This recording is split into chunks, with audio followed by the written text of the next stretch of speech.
you want to move to Saudi Arabia? Are you crazy?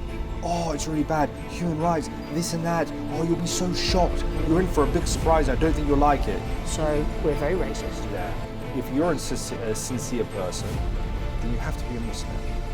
Earlier this year, I brought over Ashley Cole, and he said, well, can you get me a job? I said, well, I could, but I don't want to.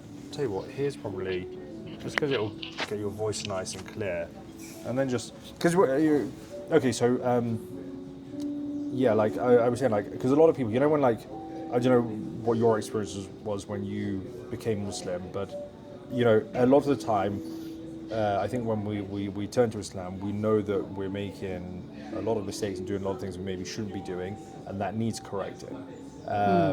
Especially, like, you know, in those initial stages, because there's also much, you know, learning how to pray, you know, I don't know if you have like a story about that. I think.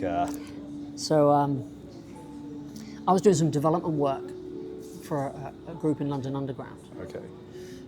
And one of the senior managers there said, Skana, we Googled you. Yeah. And you were the British kickboxing champion. Oh yeah. That's pretty cool, but would you be interested in doing some teaching? I'm Okay. like, it's a long time ago now. I don't teach anymore. He goes, but you still can. I said, well, of course. You know, I've got a second Dan, and I should be able to do that. He goes, it's at the mosque, and he was obviously a Muslim guy. Yeah. Now, back then, 20 years ago, I herald from Cornwall. Oh, okay. So we're very racist. Yeah. Especially like the Cornish are like, we're not English. Yeah, we're not even English, let alone, and Muslims. Yeah. It's like they all wear rucksacks and have long beards, and you know, and they blow things up. That's what my perception of a Muslim is. Now they want me to teach them kickboxing. So it's like, what a great experience! I get to beat people up for nothing. It's two birds with one stone. And so I turn up, and it's the Imam, who was about 55, going down to a 15-year-old, and we had a class of around about 30 people regularly. And it was their behaviours, it was their manners, and it wasn't just what they did to me, it was what they did to each other, how they were within the group. One day, this guy says to me, and he must have been about 55, he's a guy called Tawfiq. And I didn't know it then, but now I know he is actually Dr. Tawfiq, the heart surgeon. Okay. But he drove a Nissan Micra, P registration, if you can imagine back then, rust bucket, and he was just very, very humble. And he said to me once, he goes, Coach, we've got Ramadan, so how about you go easy on us? Yeah. So I said, Tawfiq, what do you mean go easy? I said, what's Ramadan?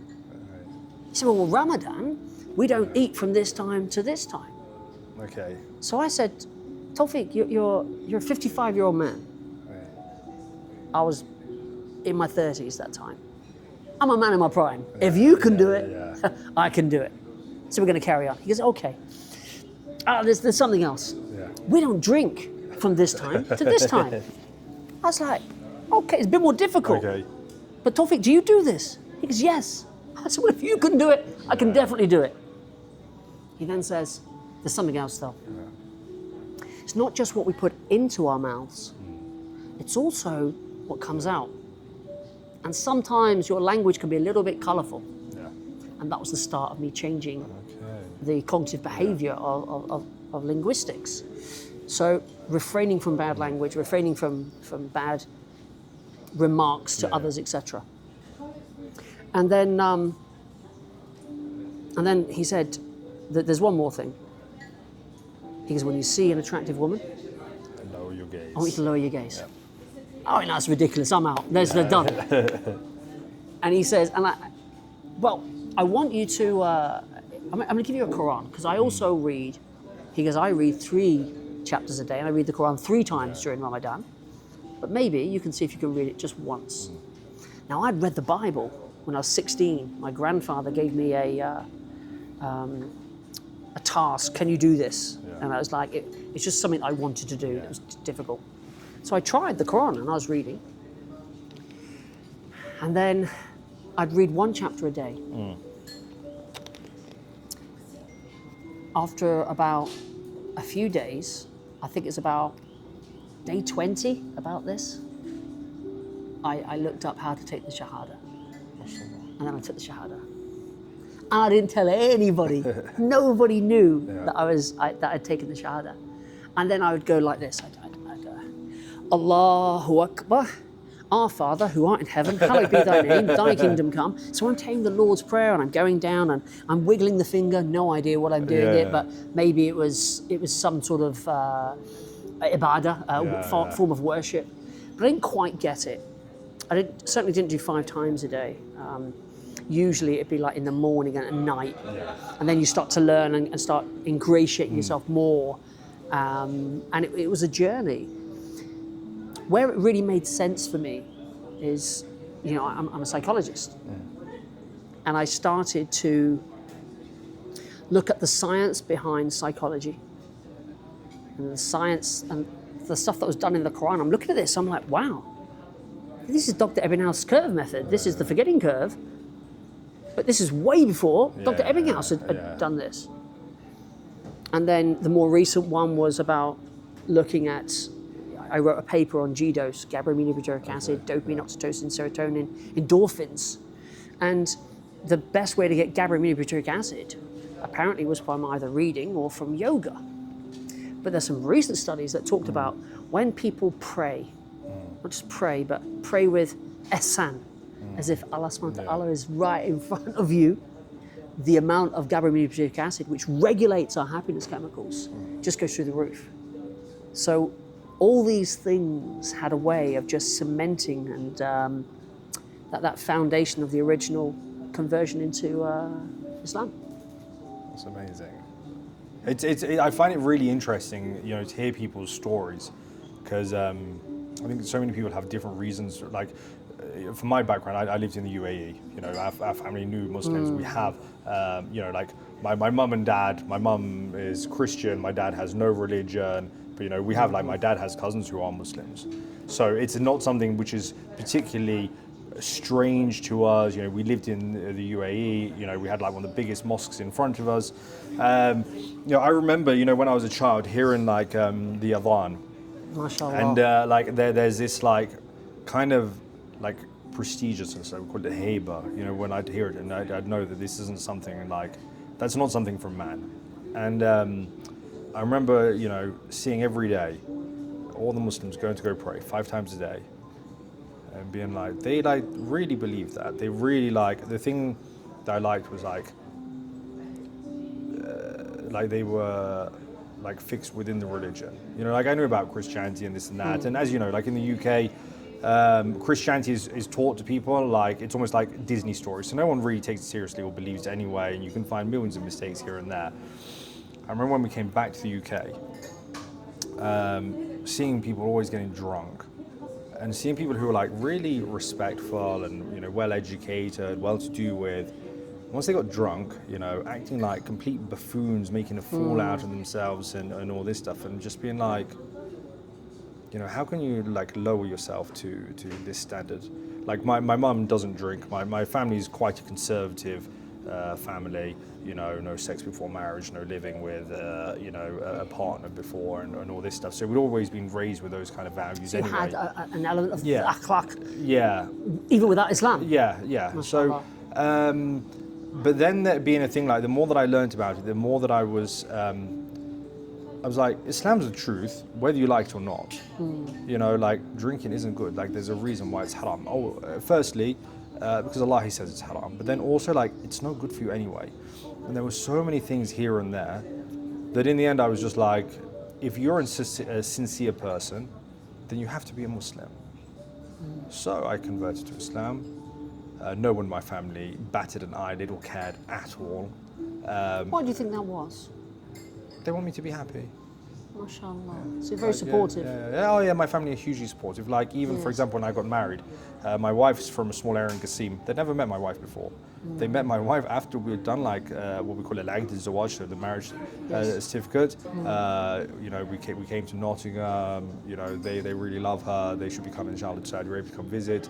You know, they want me to be happy. They understand. Look, this is what our religion, and you know, my wife's from, this is like her culture and stuff, and they should respect that and be happy. Yeah, my family's super supportive. My mum she brought me a prayer mat. My dad bought me the Quran. This is before I converted. Like I'm really lucky. My family are fantastic. They're absolutely amazing. They support me so much. When it comes to like Ramadan, they'd ask me, John, what time is iftar? When are you breaking your fast? So we know if we're going to eat or we're going to go out for a meal. We'll make sure it's like after, or it's for the right time. Yeah, like my family, super supportive. I have an amazing family. We say it's something like Allah blessed me with. Like an amazing family who are super supportive. They want me to be happy. That's what they care about. They're like super respectful about that, even though that's not their religion. Has mum and dad came here? No, they should be coming though, inshallah. We want them to come in November. We're going to see. It's just my dad, you know, he'll sometimes very very busy with his business. So we're going to see. We're going to, you know, and when they come, that's the right time for them. So once we can schedule that in. Are you looking forward to them coming here? Yeah, absolutely. Sharing your experiences of what it's like here. Yeah, like, you know, they have some kind of background. You know, we're in the UAE during the late 80s and 90s, so it's not too different. It's not too dissimilar then, probably. So it'll be nice for them to come and for me to, you know, show them where I'm living, MashaAllah. you know, what my daily life's like. So yeah, and inshallah, like, you know, they'll come regularly. So yeah, I never really had any kind of problems, or it was something that new, but it was just a thing of like, you know, taking that step of like, I know it's true, I know Islam is the right thing, and then doing that. Definitely at the start, there was a thing of like trying to fix as much. You know, when you're trying to learn about like what to do. Even like, for example, taking Umrah. You know, so I have one of my best friends, like my brother, Abu Sa'ati. He's from Al-Dawadumi, and in the UK, he was a Saudi scholarship student, came like brothers. And, you know, banter and this and that, everything. You know, we eat together, we stay at each other's houses, we go to the gym together every day, you know, talk rubbish together. So it was great. The first time when I came to Saudi Arabia, went to Dawadumi, and then after that we drove from Dawadumi to Taif, and then Al-Miqat, and then to Mecca.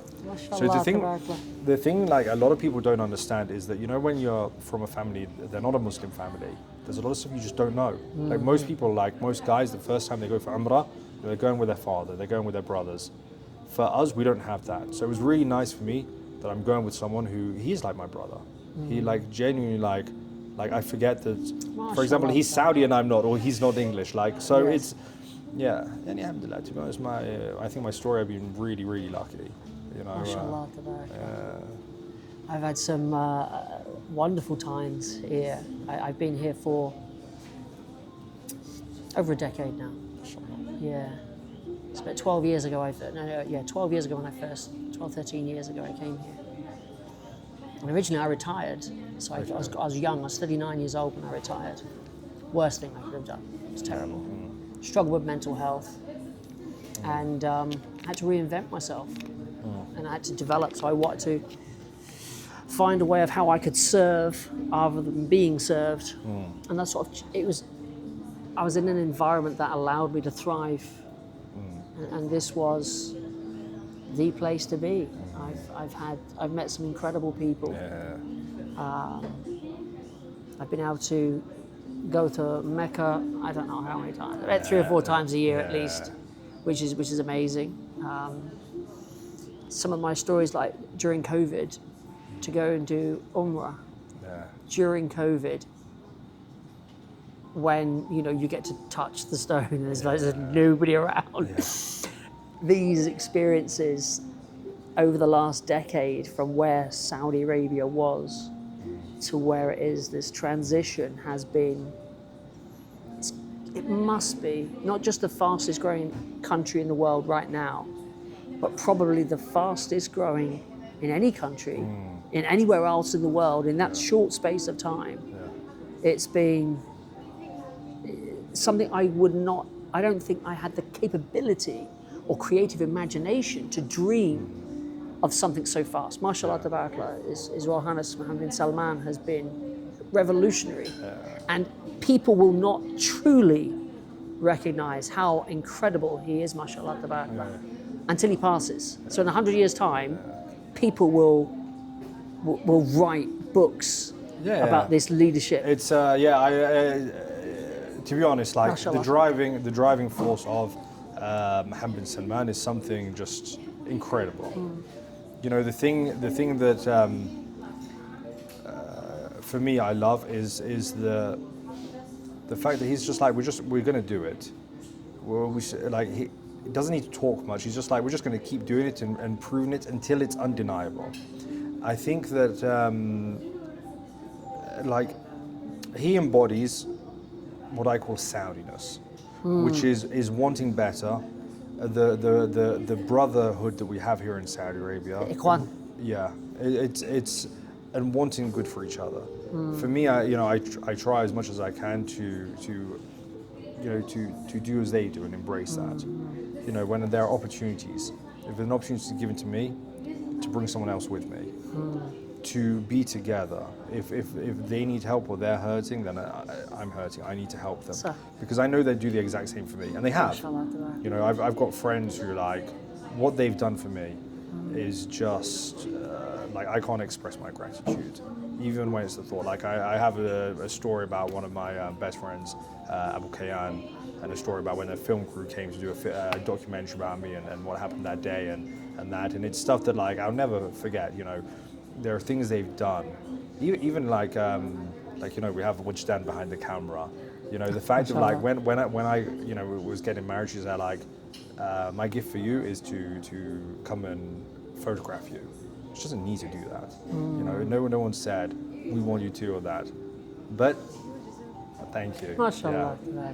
So you know, even for example, I have events or this and that, which Dan come, let's do, and you know she does. It's a thing of it's ingrained in the Saudis to be helpful, to be kind, do the right thing.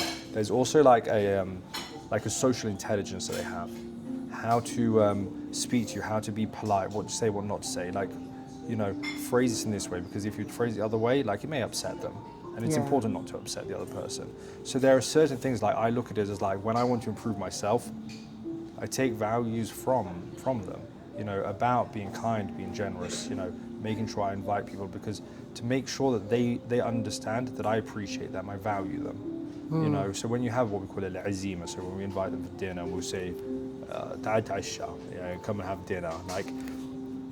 We're showing our appreciation, you know. When someone comes into a majlis and then I stand up so they can take my seat, I want to sit them in what we call sadr al-majlis, in the center, because to show that my appreciation and my respect for that person, and it's beautiful. It's when humans behave and interact in that way, it's something. So I find it's totally a learning agree. lesson. When I in certain settings with some of the people that I serve in this country, nobody has to be told where to sit in a particular family. They just know. And somebody just gets up and they move to the right and they know the age, the rank and everything. And that in itself is just incredible to see. I was recently, my father came and I saw a particular person and my father said to me, he goes, look, you go in first, because I don't know what to do, so I'm going to follow you. So I did that. And the person who I was there scolded me in Arabic and said, what are you doing? This is your father. So there was a bit of joviality and His Highness was explaining to what his father has told me off, why he told me off. And so we're having this conversation about age, and etiquette. And then he then says, we're going to go out and we're going and eat. This is during Ramadan. And then my father says, so how old are you, the translator says, and he says he is, I think at the time he was 72. And my father goes, well, as I'm 75, I suppose I'll go first. So he went out. I was like, Dad, don't, this is... Yeah. And he had to rein himself back in, I suppose. Yeah, after all the protocol we are given before we go to a particular family, my dad. He's just so down to earth, and but alhamdulillah, he took it in good humour. Alhamdulillah. No, but that's the thing. So one of the things I've noticed here, so I sit and I'm amongst a huge range of people. From like here in Saudi Arabia, from people who are very famous or actors, to princes, to my friends who they're Uber drivers. But the thing is though, nobody belittles the other. So absolutely. For example, even when you are like, I'm sometimes in the room and there's a prince and a friend who drives Uber. That prince does not look down or treat the guy who's an Uber driver and that's with any... not on in the media world, and it should be. If only, we could share these stories and let the world know. Do you know how wonderful this is? Because there are things that have happened to me that I know Prince Charles is not going to do the same thing. And it's incredible. So that's the thing. So it's part of one of the things that I want to do here is I want to show that. So one of the things I try to do with a lot of my content is make sure it's always genuine. So when I tell a story about something that's happened, it's a real story. I don't try to embellish it or to exaggerate or whatever. I tell it how it is. Okay. The reason why is because I want my audience to know, like, if I talk about something, it's true, it's real. Like, I'm going to show you what it's really like. Yeah, I know that like around the world, people don't get to see what Saudi Arabia is really like. They don't get that kind of insight. To show it to the rest of Saudi Arabia, to show it to other Arabs, to show it to people in the West and in the UK, because for me personally, I've had these experiences and I want other people to know about them. I want them to... And I think that authenticity is something that is going to ingratiate the rest of the world to say, do you realise how... It was very interesting. I had a individual from the US who came over to see me. He's a partner for Forbes. And so when we came down, I expected, so we're going to go and see the boulevard. And we start walking down, and as we go through, he goes, oh man, this is like a mini Times Square. And I laughed. He goes, dude, why are you laughing? And I was like, just no reason, let's carry on. And as we walk, and we go and see more and more and more, before he goes, okay, I know why you're laughing. Times Square's a mini boulevard. And I said, yeah, now you're getting it. So they started to understand, how it is. It's been lovely because I've had the fortune, because of my position, to share my Saudi Arabia. So earlier this year, I brought over Ashley Cole. So Ashley came over, and when he first came over, he connected with me and said, I hear you are the guy who can connect me and get me. And I said, okay, yeah, I think that's possible. And he said, well, can you get me a job? And I was like, well, I could, but I don't want to. And let me explain why. I don't want another Stephen Gerrard to come over here, take 15.6 million, and then go to live in Bahrain. That's not really conducive to what Saudi is opening its doors to you. He said, well, what do you want me to do? And so I gave Ashley, I said, look, this is what I do. If we can give to charity, if we can come over here without wanting anything, genuinely come and see if this is the right fit for you, but also, are you the right fit for Saudi? Don't think of this as a one-way street. Ashley came over, and I'm a big Man United fan, so Ashley Cole is like Chelsea and Arsenal. I'm not really that bothered. But we got him into the box at Hilal, so all that hospitality to support. And then he signed every autograph. He did every interview. He fasted. He came to my home. And it wasn't about who could help him. He would talk to my children as if they were the most important people in the world. And there's something about Ashley that almost has Islam in him. And I just feel this is the right place for him. So if I could find a position over, a coaching position for him over here, I think that would be incredible. I think he'd be an amazing role model because of, just like you, the pull he has. There's millions of followers in the UK. I feel that he's already got an authenticity. He already's got an audience. And he could tell, like you said, the truth. This is what Saudi Arabia's like. Yeah, so something which happened, so we've had like the Riyadh comedy season here. So did you go?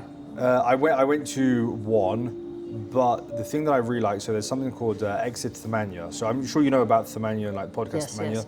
So Exit Thamania is a part of that, and it's Saudi stand-up comedians. So the thing that I really like is because as you know, like a lot of Western comedians may say or do things which we may not really say. We may have some kind of jokes, but it's what we'll do, what as we call min wara trailer, so from behind the trailer. So we'll say things where it's like, you're not going to be outright rude or vulgar. You may, so the thing is, so it's customized for Saudi Arabia, but the benefit that we've had is that we've had some of those comedians then come into the comedy pod. So we've had the likes of like Tom Segura, Louis C.K. But the thing is that I really liked, and you know something I really liked about Tom Segura? He didn't just put in his story, he actually posted, and he talked about coming to the comedy club and talked about the Saudi comedians and really showed like that kind of genuine gratitude. And those guys are going to go back and they're going to talk about their experience here. Fluffy did that. Yeah. Yeah, he's very much grateful. Kevin Hart also did it. Yeah. Where Kevin, I think, could have done better, his warm-up guy was the wrong person because of, I won't repeat it, but the messages, it wasn't good. Yeah. But the thing is, like my takeaway is just being able to get the voice out about Saudi Arabia, because they'll talk about those genuine experiences, they'll talk about those people. That's what I want out there. You know, so many people for such a long time, they won't give you the time of day, they don't listen. They don't want to. They've made up their mind, even though they've never been to Saudi Arabia, they don't know Arabic, they don't know anyone from Saudi Arabia, but they're big experts. And sometimes they're the big, most vociferous. I know. You know, it was so funny. I remember like before I came to Saudi, I'd get guys like coming to me, they're like, "You want to move to Saudi Arabia? Are you crazy? Oh, it's really bad. Human rights, this and that. Oh, you'll be so shocked. You're in for a big surprise. I don't think you'll like it." You know what I used to say to them? They're like, I'd flip into Arabic. I'd be like, طيب خلنا نكمل السواليف بالعربي. They'd be like, huh? I'm like, you don't speak Arabic? I'm like, you've been to Saudi Arabia? Do you know anyone? I'm like, you're the big expert, are you, mate? I'm like, really? Because I speak Arabic. All my friends are Saudis. I'm married to a Saudi. You know, I go to Saudi Arabia, I go to the small towns and villages. I'm like, how about, don't make a fool out of yourself, mate. Just because you watch the BBC News and their, silly opinions. It's unfortunate that there's a rhetoric that is a Western media approach towards Saudi Arabia. I don't know why it is. Yeah. Because if we as a globe started to lift every single country, because we all have positives. Yeah, I don't know why as well. Like the BBC is supposed to be an independent.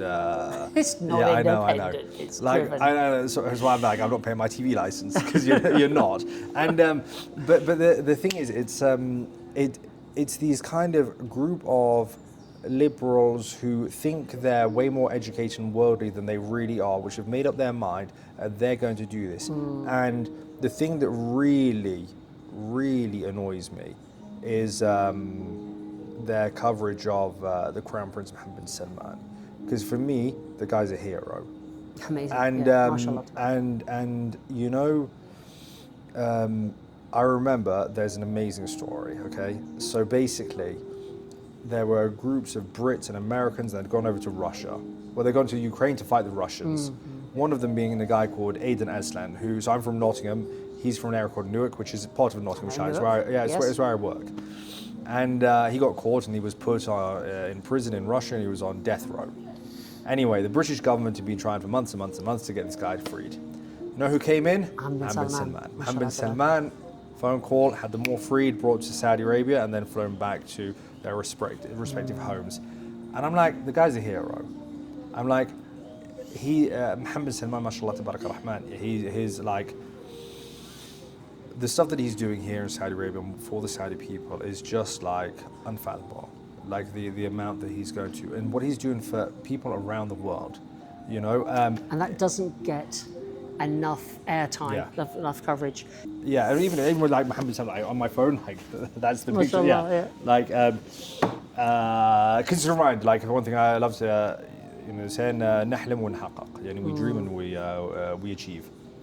And it's I can't wait to see what else we achieve here, and I'm very happy and proud and honoured just to be part of the journey. Exactly.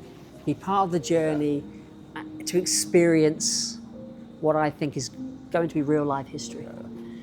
Oh, absolutely. Like and even just when you're looking at like this guy is the grandson of the founder of the third Saudi state, Malik Abdul Aziz, Allah yarhamah. It's you're just like just really to kind of contemplate like who these people are, the things they did, and the history. And I always look at like Mohammed bin Salman as having a lot in common because he's a visionary, just like King Abdul Aziz was. To create this state and the things they achieved and how forward thinking they were, how ahead of their time. How intelligent with diplomacy and like strategics. It's really interesting. To be in the same country as greatness is an absolute privilege. And while it's happening, Sure. Oh, mate, absolutely fantastic speaking. I've really enjoyed your company. Thank you so much. Thank you. I think I've got to get on stage now. I Excuse me. Yeah. Nice to meet you.